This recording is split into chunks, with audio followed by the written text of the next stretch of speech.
Antarctica, the world's greatest freezer, is melting. Trillions of gallons are draining into the oceans.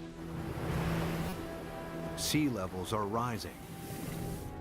It's happened before, and it's happening again right now. It's not a question of will sea level rise a large amount. It's only a question of how fast that will occur.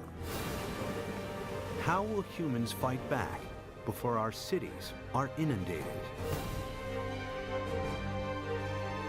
Holding off the sea would be the major employer of the world by 2100. Massive levees to defend our coastlines. Floating towns and cities. Vast dams connecting continents.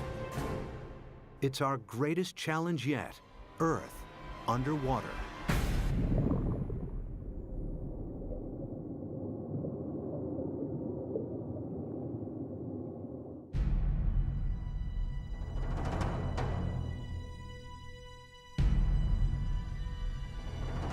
This is New York in the 24th century.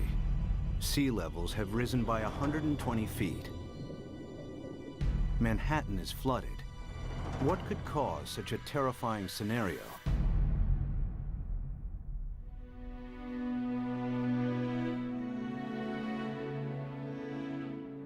The answer lies here, in Antarctica, where vast amounts of frozen water are locked up in ice.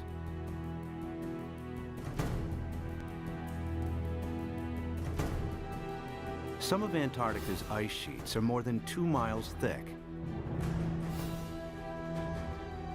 If melted, this ice would dramatically raise sea levels.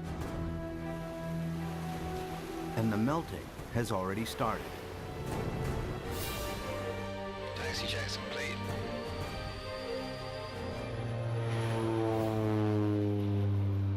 Scientists want to know how much frozen water the continent actually holds, and how much global sea levels will rise if it all melted.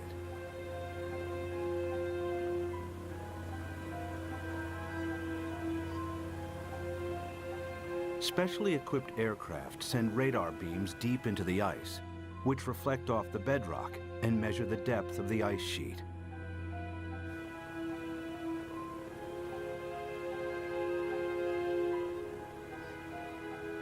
After hundreds of flights, they calculate that Antarctica contains over 90% of the world's ice. Together with Greenland, it's enough to raise global sea levels by an astonishing 230 feet. This is what North America would look like if all of the planet's ice melted. Europe would also shrink. London's Tower Bridge would become a solemn monument in the sea. Berlin would be flooded, as would Paris. But how likely is such a scenario? Is sea level rise reality or myth?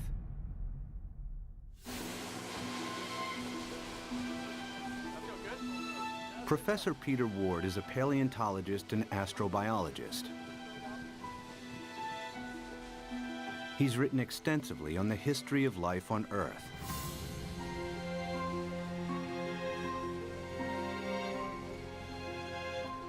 Today, Ward wants to know what would happen to our planet if sea levels rise foot by foot. Somebody give me a zip here. The journey begins in the Florida Keys, a chain of islands south of Miami.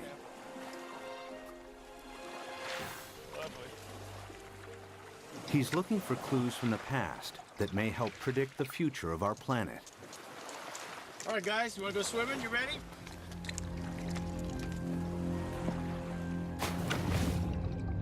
Just a few feet below sea level are banks of coral that have been at this location for over 4,000 years.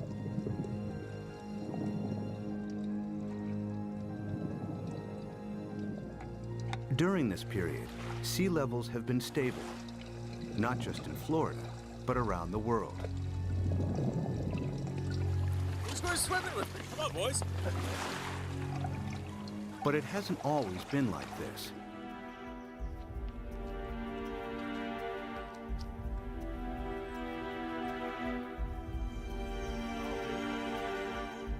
A few hundred yards from shore, Peter visits an abandoned quarry that reveals startling evidence from the past.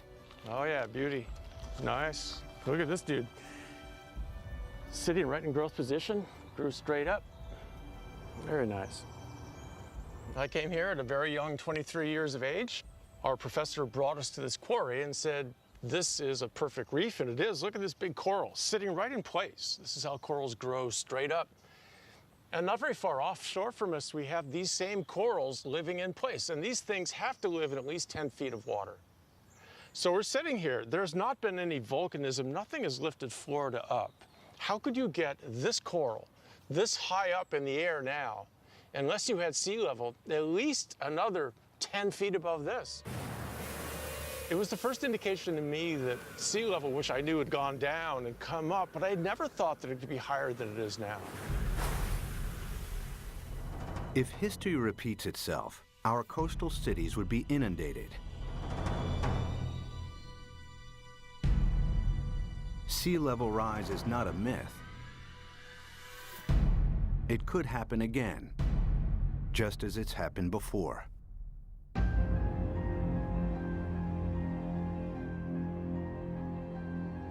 The beginning of the most recent ice age was 70,000 years ago.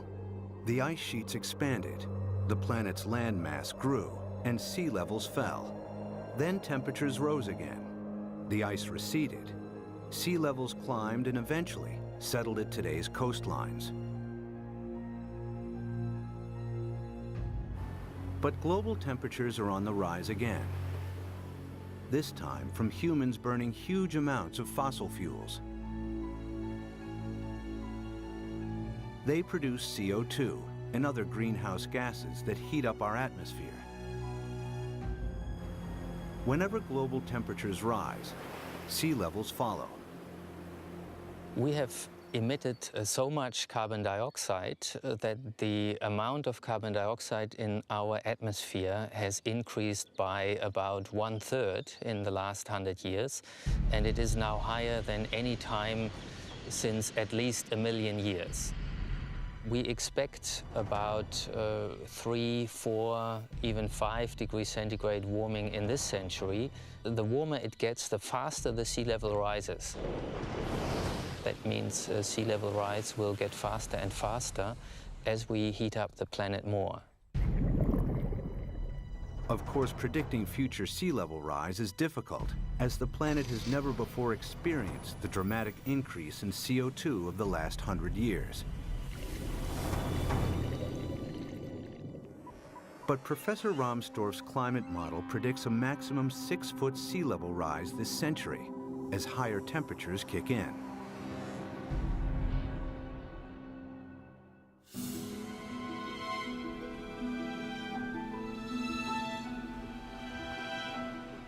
One city that would face inundation this century is Miami, Florida.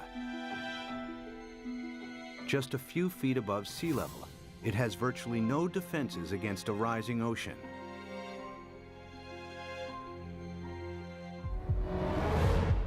After 1 foot of sea level rise, these beaches would be regularly flooded at high tide. After 2 feet, many roads would be submerged. After 3 feet, if a hurricane strikes, the surging water would overcome sea defenses and cause flooding deep inland. Much of the region's coastal real estate would be ruined. We are looking at millions and millions and millions of dollars of real estate here. And we can assume that every one of these things is $500,000 to $1 million. We've got 100 here, we've got $1 billion in a very short area through here. So our $1 billion of houses, we get 1 meter, 3 feet of sea level rise, and every single one of these houses is useless. Who's gonna buy them? What happens to this $1 billion of real estate by the time we get 3 feet? I mean, it's gone. It's useless. It's just, you scrape it off with bulldozers and you just leave it here. That's what'll happen. It'll just be left here. And it's not just residential properties that will be affected. Think of all the wharves and all the places where ships offload and unload all the goods and services. And if sea level rises even 3, 4, 5 feet, every single one of those ports has to be replaced. The cruise ship lines, there are billions of dollars of infrastructure that even a small sea level rise takes out. You got to rebuild it all over again. After 4 feet of sea level rise, electricity supplies would be affected as coastal power plants are flooded. After 5 feet, some of Florida's freshwater resources would be contaminated with seawater, and the Everglades National Park becomes a vast bay. After 6 feet, millions of Floridians would have to evacuate the state. So what's going to happen to Florida? By 2100, we'll be at least 4 to 6 feet higher. So this tide, which is not a high tide, will be about here, up to here. There's no way that we can keep the sea back as it rises. Miami-Dade County will be severely diminished.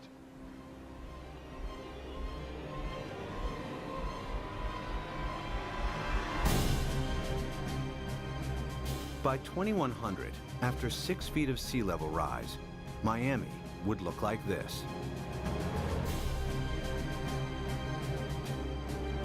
There's no way to prepare for this. You can't put levees around the kind of sea level rises we're in for. We're a city that's only a little over 100 years old. We became a town, an incorporated town in 1896, so we're not that old. But we may not make it for the next 100 years. The only way to prevent Miami from flooding would be to construct a vastly expensive system of levees surrounding the city. It would be a major engineering challenge, as Miami is built on porous ground that allows seawater to seep through. Alternatively, if Miami was flooded, the city would eventually have to be abandoned. There are cities you can save and cities that you can't save.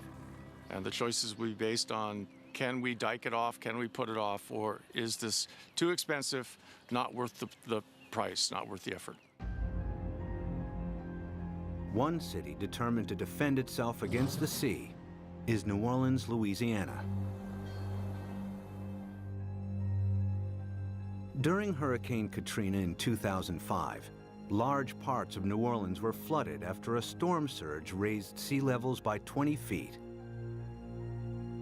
The city lies several feet below sea level. Its antiquated locks and levees weren't strong enough to hold back the rising sea. As the storm pushed the Gulf's surging waters into Lake Borgne and onwards into the city's canals, New Orleans' sea defenses broke in 50 places.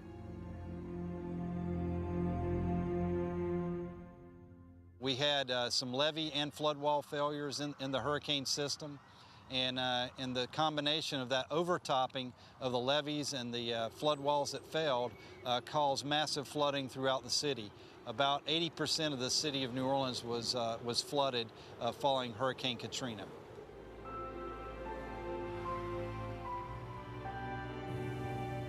It took weeks before the floodwaters were pumped out and residents were able to return. Among them were Victory Wallace Taylor and her son Peter, who returned home to a badly damaged house. The flood was very bad. They wouldn't let us come and see about our house. It damaged my heart a little bit because I'm afraid for the flood. Like if the flood come in again, I don't know what to do because I think I might panic this time. I don't know. It is a hard pill to swallow, you see.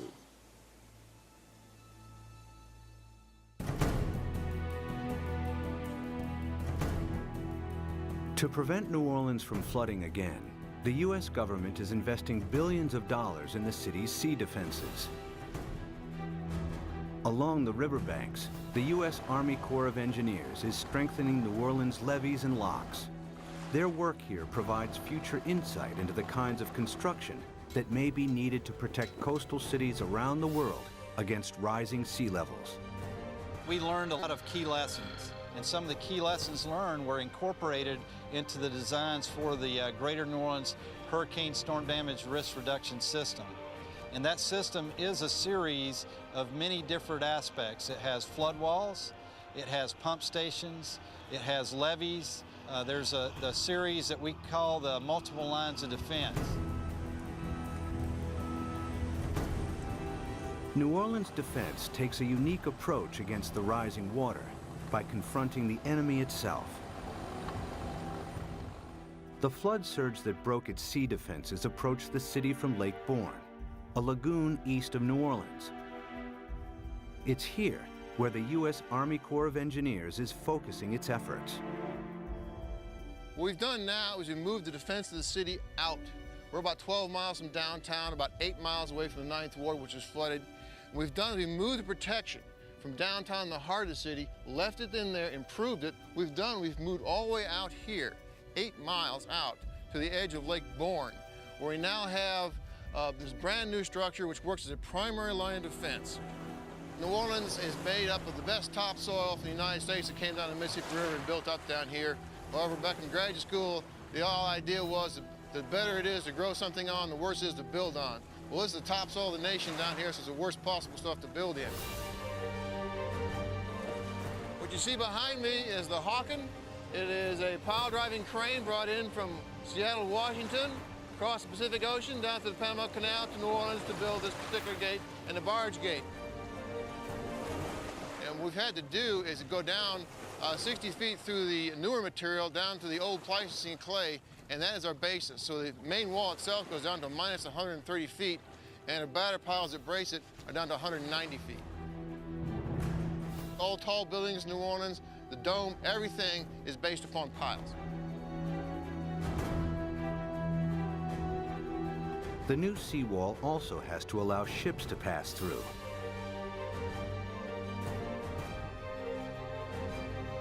Dry cofferdams are put in place to construct barge and sector gates. The concrete is poured, the dams are flooded, and the gates can be completed.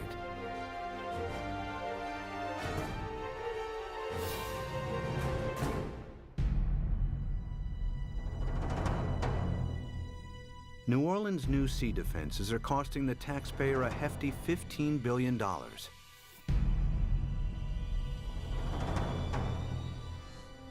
But their design only accounts for storm surges that build from sea levels today.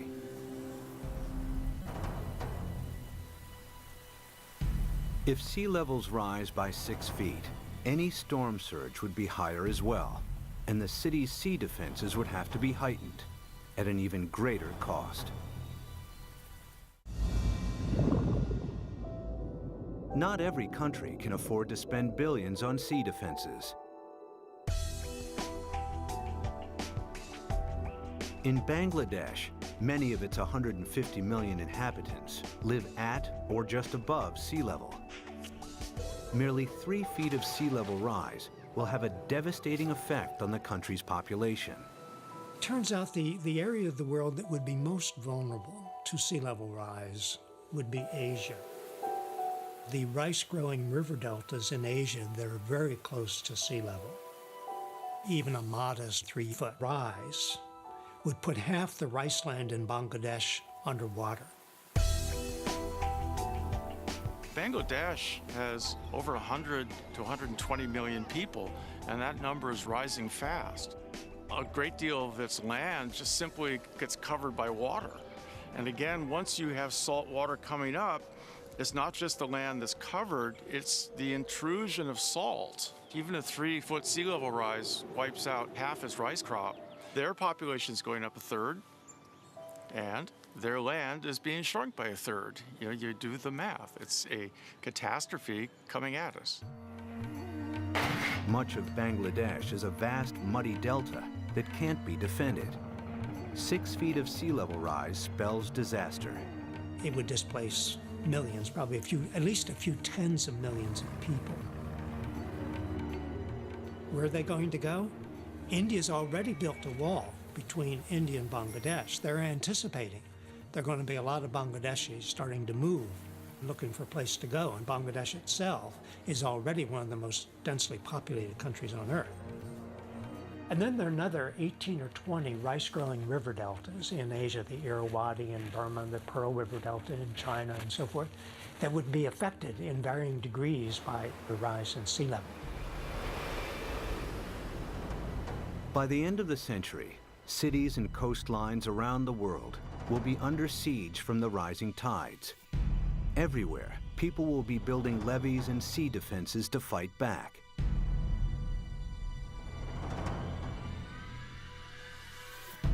But sea level rise won't stop at 6 feet. They're likely to rise at an even faster rate. As the predicted melt of Greenland and Antarctica accelerates, exposed cities may not have time to build new sea defenses. Clues about the speed of future sea level rise are found during the time of the last ice age. As global temperatures rose, the planet's ice sheets melted into the sea. Sea levels increased by a staggering 390 feet until they settled at today's levels. How fast did this happen? The answer may help predict how quickly sea levels could rise in the next century, and how much time we have to defend our coasts. Professor Rick Mortlock is one of the world's leading experts on past sea level rise. He and his team collect fossilized coral from the seabed. In the lab, they analyze and compare the exact depth and age of each sample. A clear picture emerges of how fast sea levels rose thousands of years ago. We have 2 pieces of fossil coral that was recovered from drill cores off of Barbados. So by dating these samples and knowing the depth at which they were retrieved, we can use that information to create a point-by-point reconstruction of sea level for the last 20,000 years. There's one particular sea level rise of interest. We call it Meltwater Pulse 1A. During that period of time, we believe sea level rose about 20 meters in 500 years, or about 4 to 5 meters per 100 years. If the same happens again, it would translate to as much as 16 feet of additional sea level rise in the next century. Factor in today's affairs, and the rise may be even faster. If we don't get emissions under control, the rate of sea level rise will keep accelerating. And so in the next century, it's not only that we get the additional 5 to 7 feet that we got the last century, that's going to happen, but we add on to that. So now we're looking by 2200, probably at least 15 feet above, and probably 20. By 2100, the cities will know that they are doomed. The coastal cities, anyway. If the oceans rose with accelerating speed, the planet's most exposed cities may not have time to build adequate sea defenses. Sea levels would rise by 16 feet per century. New Orleans could flood, followed by Miami. Miami's the worst off, and New Orleans, those are 2 cities that will have to be abandoned, I imagine. As southern Florida is lost to the sea, other coastal regions will also struggle to hold back the tides. Among them is the San Francisco Bay Area, with its 7.5 million people. The San Francisco Bay Area is particularly vulnerable to sea level rise because of our history. Although the bay is big, it's very shallow. 2/3 of it was less than 12 feet deep. So lots of it was filled and reclaimed. We're standing here on reclaimed land, and all of downtown San Francisco, the financial district, is on reclaimed land. we've already seen 7 inches of sea level rise in the bay over the past century. We know this because the longest continuously operating tide gauge in America is at the Golden Gate. So we have 154 years of data. We're just now beginning to realize with accelerated sea level rise, we're going to have to prepare and have a new plan for how we deal with it in the Bay Area. If sea levels rose by an additional 16 feet per century, hundreds of thousands of people would lose their homes in the Bay Area.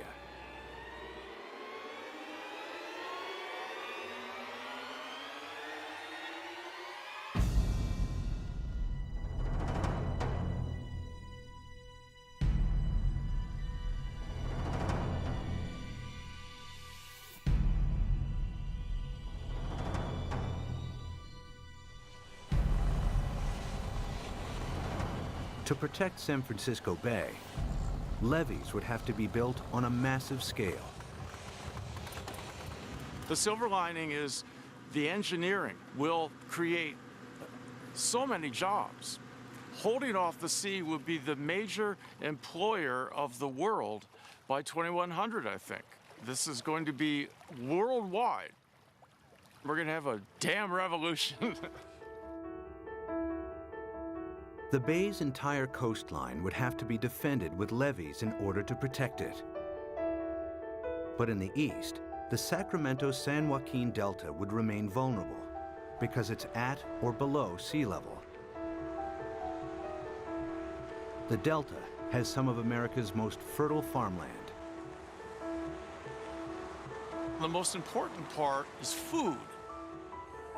It's unbelievable the proportion of human food that comes from land that is at sea level, not necessarily right next to the sea, but at an elevation that will be impacted by sea level rising.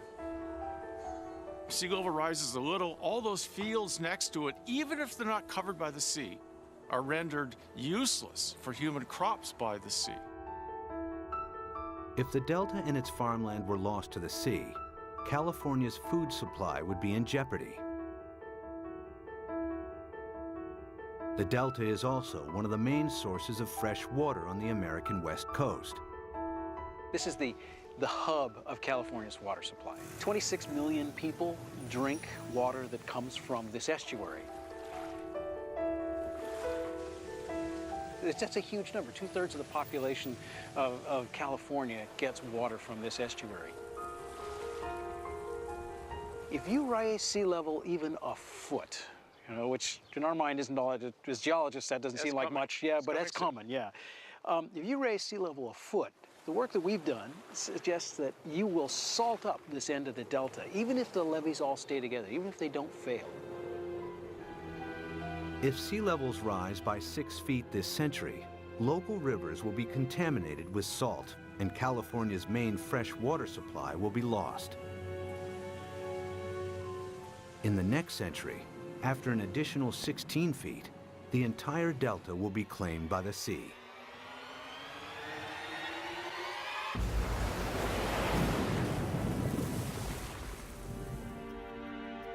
But there may be a way to defend both the Delta and San Francisco Bay. San Francisco is among the best, easiest to save. The most radical solution would be putting a big dam right across the bay under the Golden Gate Bridge. On the ocean side, the sea is about 130 feet deep. Building a dam would be controversial and would turn the bay into a freshwater lagoon. But at a time of intense sea level rise, some may consider this the best option.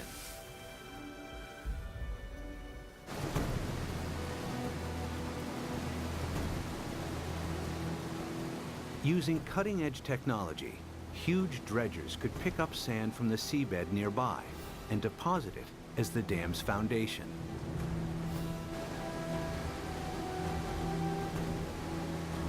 The dam's shallow incline would ensure maximum stability against earthquakes, breaking the power of the ocean waves with ease.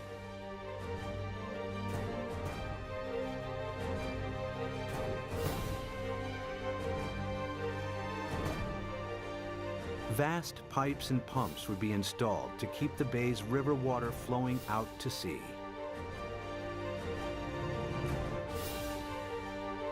The Golden Gate Dam would cost $2.5 billion and could be heightened to deal with any sea level rise in the future. San Francisco and the Bay Area would be saved.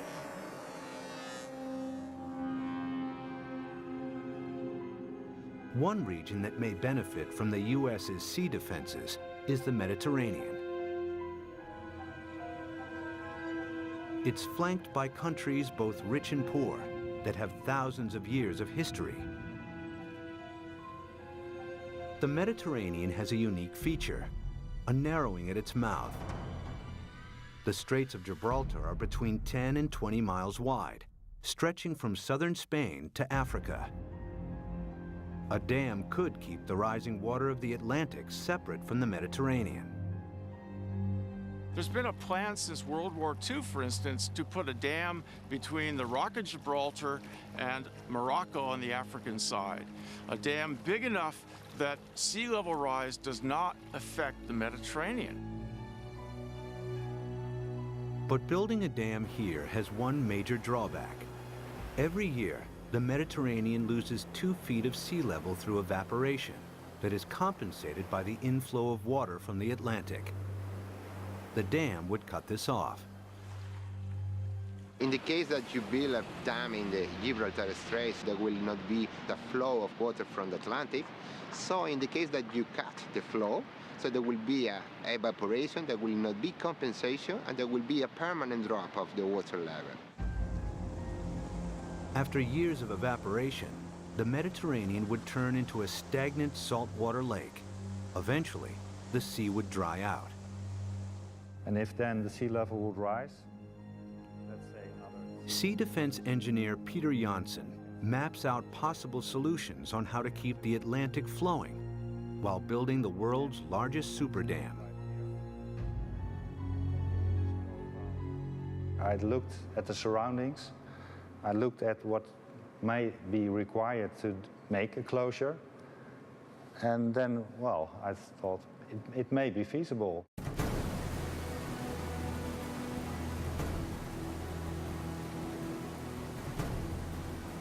One of Janssen's solutions is to use the same building techniques applied to the Golden Gates. The dam would be 20 miles long and tower 1,250 feet above the seabed, the same height as the Empire State Building. Another solution is to keep the natural flow of the Gibraltar Straits. Huge amounts of Atlantic surface water will flow into the Mediterranean. At a much lower depth, some of the Med's saltier water will be pumped back out again, keeping the sea's salt and sea levels stable. The world's greatest super dam would cost $275 billion. The total cost related to what may be the impact for all the cities around the Mediterranean, it seems acceptable. It may be a solution. The Gibraltar Dam would be the world's largest man-made structure, using enough rock to build 1,000 Great Pyramids. Although the dam would cut off the migration of marine life between the Med and the Atlantic, it would save the entire Mediterranean coastline from flooding. It's certainly technologically possible. The old cradle of civilization becomes really the center of civilization. They would be the last coastal cities never affected by sea level rising.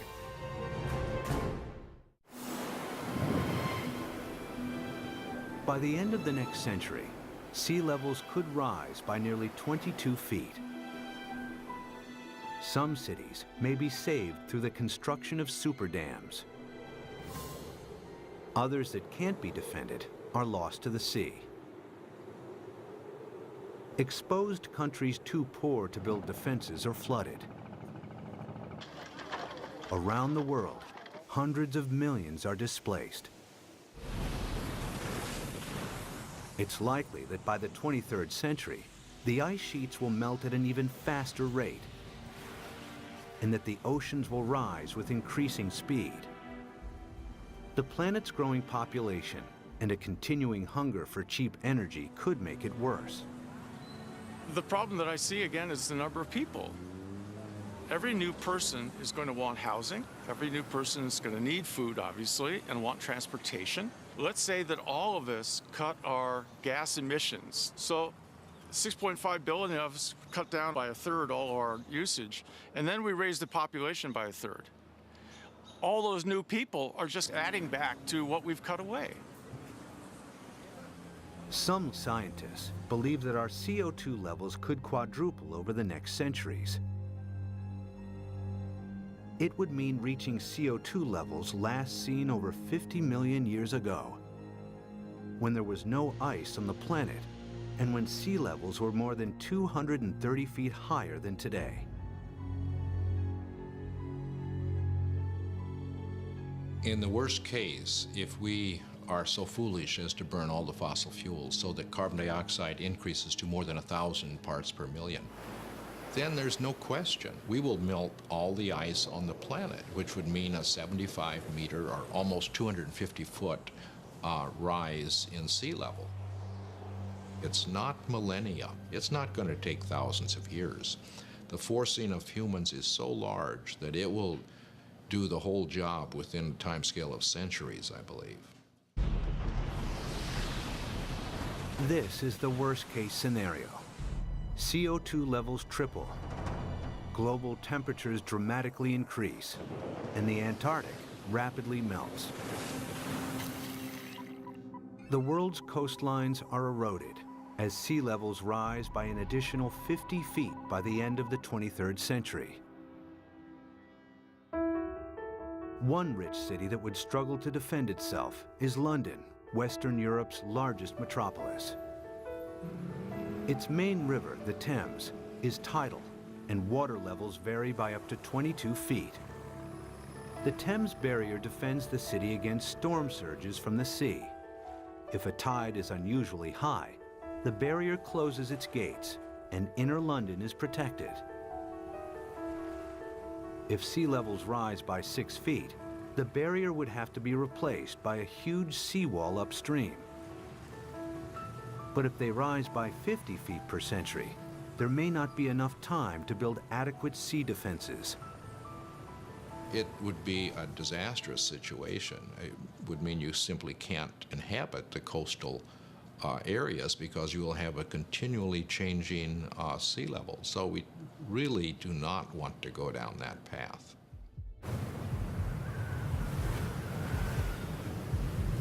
If CO2 continues to increase at a growing rate, 50 feet of sea level rise per century is a distinct possibility. The swiftly rising oceans would bypass any new seawalls. London and large parts of England would be flooded within a few centuries. The worst case scenario is when we have maybe 4 to 6 feet within a decade. That's not the kind of thing where you sort of sell your houses and say it's going to be okay. But you're trying to get out of there without drowning. It's going to challenge the existence of civilization. One of London's most famous landmarks, the Tower Bridge, would become a somber outpost in the sea. I mean, there would be a degree of panic that we cannot imagine as each country tried to figure out how it somehow could survive. Rising oceans would seep underneath obsolete levees or breach areas where there wasn't the time or money to strengthen seawalls. The rapidly rising sea levels would soon overwhelm large parts of continental Europe. By the time all of the Antarctic's ice has melted, Denmark, the Netherlands, and large parts of northern Germany and France will be lost. Significant sea level rise may turn Berlin into a coastal town within centuries. Another 100 years, and the city would be lost to the sea. The rising sea would creep up the River Seine and find its way to Paris. With an elevation of 115 feet, the French capital would be vulnerable to sea level rise. After all of the planet's ice is melted, it will flood. The affluent countries would try to protect their borders against millions and millions who would be leaving the areas most severely affected. But the stresses associated with migration on this scale are unimaginable. The meltdown of the planet's ice sheets would completely transform our world. But even as our coasts are pushed back by the rising oceans, resourceful humans would try to adapt.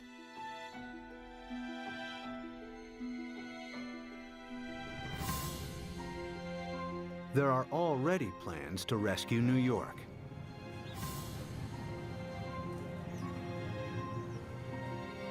Manhattan Island is flanked by two fast-flowing tidal rivers. The entire city is directly exposed to the North Atlantic and extremely vulnerable to sea level rise.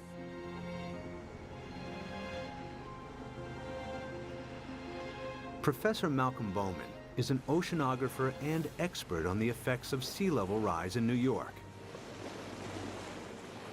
If the worst case scenario, the rapid meltdown of the ice sheet on Greenland, the West Antarctic ice sheet, were to happen extremely rapidly, the future of New York City is in peril.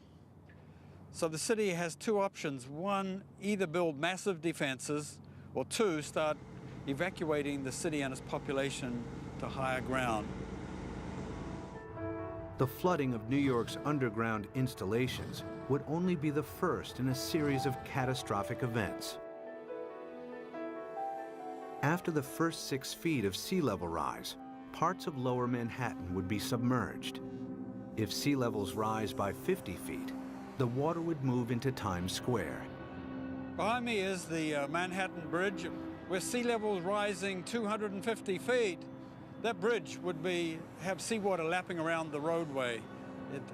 New York City as we know it would not exist. But there is a way that New York might adapt even to extreme sea level rise. The idea is to build on water. Here in the Netherlands are several communities of floating houses. Koen Olthaus is a visionary architect who believes these houses are the beginning of a new trend in design and construction. So what you will see is that people go and design floating apartment buildings and really floating structures like 200 by 200 meters with roads on top of it and with cars on top of it and houses. Such floating cities could be built with a new lightweight material that's like a concrete sponge. The beauty about floating cities is that you don't have to protect them from nature. They just go on with nature, they live with nature. And they will just go up and down with the water.